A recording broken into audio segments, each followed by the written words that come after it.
नीश research के बाद immediately जो आपको जरूरत पड़ती है वो होती है आपकी डोमेन नेम सिलेक्शन। जब भी आपने डोमेन नेम सिलेक्शन करनी है तो कौन से फैक्टर्स हैं जो कि आपकी डोमेन नेम का पार्ट हो सकते हैं और कौन से ऐसे फैक्टर हैं जो कि आपकी डोमेन नेम में नहीं होनी चाहिए, तभी वो आइडियल डोमेन नेम सिलेक्शन कहलाएगी। आपकी डोमेन नेम का आइडियल स्ट्रक्चर क्या होता है, कौन से टूल आप यूज कर सकते हैं आइडियल डोमेन नेम सिलेक्शन के लिए। उसके अलावा इस वीडियो का बोनस ये है कि जब आप नीच फाइनलाइज कर लेते हैं तो उससे रिलेटेड टॉपिक्स कौन से हो सकते हैं जो कि आपकी नीच से रेलिवेंट होते हैं, उसका भी आइडिया देने वाला हूं। Welcome back to my channel. अगर आप मुझे पहली बार देख रहे हैं और एक्साइटेड हैं ऐसी वीडियो के लिए, तो चेक कर लें कि आपने यूट्यूब चैनल सब्सक्राइब कर रखा है, फेसबुक पे पेज फॉलो किया हुआ है और उसके अलावा इंस्टाग्राम पे ही फॉलो कर सकते हैं।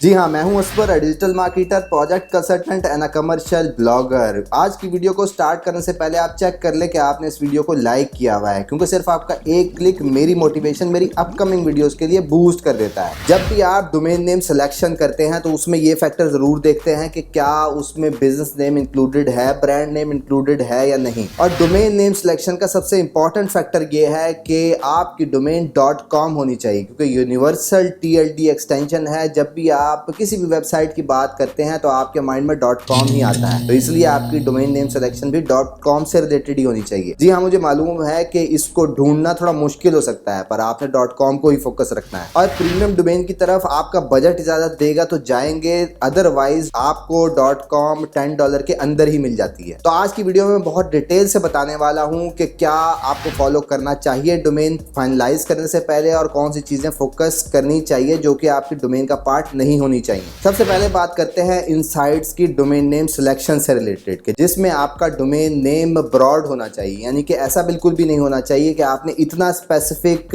नीच फाइनलाइज कर ली है जिसपे आपको 50 आर्टिकल्स भी लिखना मुश्किल हो रहे हैं और आपके पास आइडियाज खत्म होते चले जा रहे हैं। और इतनी ज्यादा ब्रॉड भी नहीं होनी चाहिए कि जिसके ऊपर आप लिखते रहें और उस पर कोई एंडलेस पॉसिबिलिटीज हो जिसमें आप उस नीच को कवर करना मुश्किल हो जाए। उसके अलावा तीसरा फैक्टर, डोमेन फाइनलाइज करने से पहले आपने इस चीज को फोकस जरूर रखना है, अपनी नीच को अपनी डोमेन का पार्ट बनाते हुए। गूगल पसंद करता है जो लोग स्पेशलिस्ट होते हैं किसी भी प्रोडक्ट और नीच से रिलेटेड, जिसके मैं आगे आपको एग्जांपल्स भी दूंगा। जैसे कि मैं आपको ऑलरेडी बता चुका हूं कि आपने .com को ही फोकस रखना है, क्योंकि ट्रस्टेबल है और इजी टू अंडरस्टैंड है, याद रखना भी आसान होता है। अगर आप वीडियोस बनाते हैं अपनी डोमेन से रिलेटेड तो फिर लोगों को रिमेंबर करने में आसानी होती है। अगर आप पॉडकास्ट करते हैं, कहीं भी एडवर्टाइजमेंट करते हैं तो वो इजी टू रिमेंबर होता है, इसलिए .com को हमेशा फोकस किया जाता है। उसके अलावा .com का फायदा ये भी होता है कि जब आप लिंक आउटरीच कर रहे होते हैं अपने डोमेन के लिए तो फिर एक प्रोफेशनल इंपैक्ट छोड़ता है आपकी वेबसाइट का, जो कि आपकी वेबसाइट को लिंक देने वाला होता है। उसके अलावा स्पेसिफिक TLDs जिसमें .co,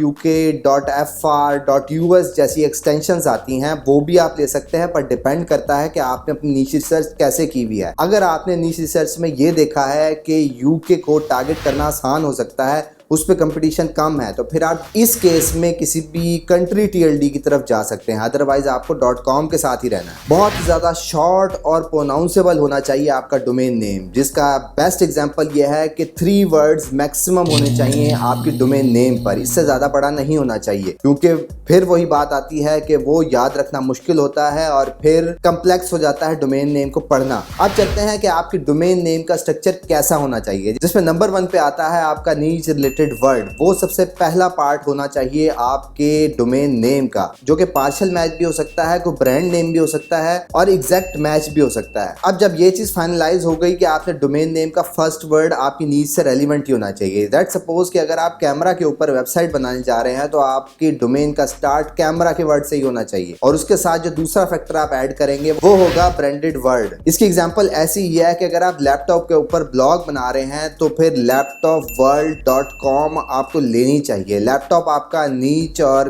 कैटेगरी को हाईलाइट कर रहा होगा और उसके अलावा वर्ड ब्रांडेड वर्ड होगा। उसके बाद मैं आपको कुछ एग्जांपल भी दूंगा जिससे आपको समझने में आसानी हो जाएगी कि आपको किस डायरेक्शन में जाना चाहिए और आपकी नीच को आप किस लेवल पे एक्सप्लोर कर रहे हैं, उसके अकॉर्डिंग आपने डोमेन फाइनलाइज करनी है। अब बात करते हैं कि ऐसी कौन सी चीजें हो सकती है जो कि आपके डोमेन नेम का पार्ट नहीं होना चाहिए, जिसमें नंबर 1 पे आता है हाइफन्स, जो कि आपने अवॉइड करने हैं। जिस तरह आप देखते हैं डोमेन नेम पर के best-laptop-reviews.com लोगों ने वेबसाइट ले रखी होती है, तो ये डैश बहुत ज्यादा स्पैमी इफेक्ट देता है आपके यूजर्स पर। और उसके अलावा देखा गया है कि जो लोग भी ऐसी टर्म्स को यूज कर रहे होते हैं वो नॉर्मली स्पैमिंग के लिए ही यूज कर रहे होते हैं। किसी भी ब्रांड नेम पर ये प्रोफेशनल इंपैक्ट नहीं छोड़ता है, तो इसलिए आपने अवॉइड करना है। किसी भी केस में आपने किसी भी टाइप की डैश और सिंबल्स नहीं यूज करने अपने domain name.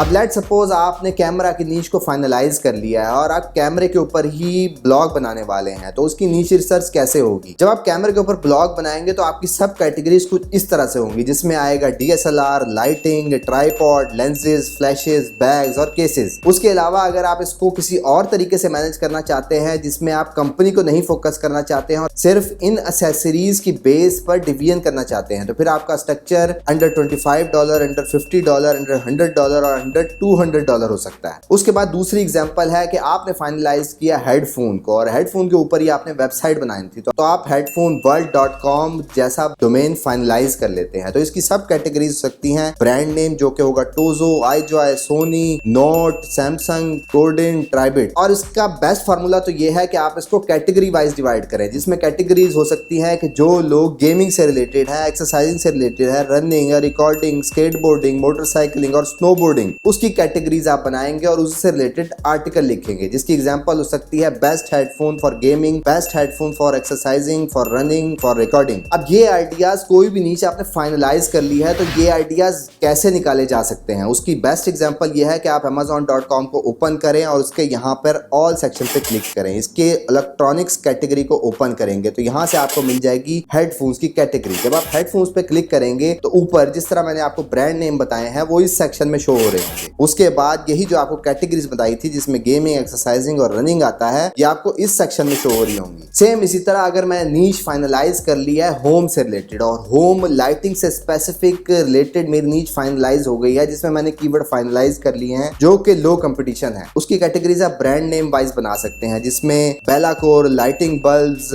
Amber world, lamp plus, one stop lighting और फॉर मॉडर्न होम्स आता है। अब जिस तरह मैंने आपको बताया है कि बेस्ट एग्जांपल तो ये है कि आप ब्रांड को फोकस करते हुए अपनी कैटेगरीज ना बनाएं, क्योंकि अगर जिसको ब्रांड नेम मालूम होगा तो वो ब्रांड नेम की वेबसाइट पर जाकर ऑटोमेटिकली बाय कर लेगा। वो आपकी वेबसाइट पर इसलिए आया है ताकि नीड के अकॉर्डिंग अपनी प्रोडक्ट फाइनलाइज कर सके। जिस तरह होम लाइटिंग की मैंने आपको एग्जांपल दी, तो इसकी आइडियल कैटेगरीज हो सकती हैं novelty lighting, ceiling lighting, wall lights, lamp and shades, lighting accessories. Same उसी तरह ये कैटेगरीज मुझे मिली amazon.com पे जाकर ऑल के अंदर होम एंड किचन की कैटेगरी के अंदर लाइटिंग एंड सीलिंग का कॉलम था। यहाँ पर आपको ब्रांड नेम भी नजर आ रहे हैं जो कैटेगरीज। उसके बाद अगर आपने नीड वाइज उसको फिल्टर करना है तो यहाँ Amazon नहीं शो हो रहा होता है। इसी तरह अगर आप कोई भी नीच आपके माइंड में है तो आपने Amazon पे जाना है। अगर आप कैटेगरी वाइज कंफ्यूज है और आपको नहीं आइडिया हो रहा कि इसके अंदर कितनी टाइप्स की कैटेगरी हो सकती हैं, तो Amazon ने आपका काम आसान कर रखा है। किसी भी नीच के ऊपर अगर आप ऑलरेडी काम कर रहे हैं तो उसके आइडियाज भी आप इसी मेथड से जाकर ले सकते हैं, जिस तरह मैंने आपको एग्जांपल दी है। अब चलते हैं कि कौन से टूल्स को यूज करते हुए आप डोमेन सिलेक्शन कर सकते हैं, जिसमें आप जल्दी से जल्दी डोमेन ढूंढ सकते हैं, जो कि स्ट्रक्चर जो मैंने आपको ऑलरेडी एक्सप्लेन किया, जिसमें आपका नीश और ब्रांड नेम होना चाहिए। जिसके लिए आप सबसे पहले ये वेबसाइट ओपन करेंगे जिसका नाम है instantdomainsearch.com और ये टूल बहुत ज्यादा फास्ट है किसी भी और वेबसाइट से, तो जिसमें आप सिंपली अपने 2 कीवर्ड लिखते हैं जो कि आपका नीच होता है। जिस तरह मैं यहाँ लिखता हूँ होम लाइटिंग। अब आपको नजर आ रहा है कि होम लाइटिंग ऑलरेडी किसी ने बाय की हुई है और वो मांग रहा है इस डोमेन के लिए $25,000। अब हमें इतने ज्यादा पैसे नहीं खर्चने हैं, तो इसलिए हमें $10 के अंदर ही डोमेन फाइंड करनी है। अब जब मैं सर्च करता हूँ इसके अंदर होम लाइटिंग, तो यहाँ पर आपको मल्टीपल एक्सटेंशन से रिलेटेड आइडियाज दे रहा है कि आप ये एक्सटेंशन भी ले सकते हैं। जिस तरह यहाँ मुझे नजर आ रहा है होम लाइटिंग.blog जो कि बेस्ट TLD है, पर अभी जैसे मैंने आपको पहले बताया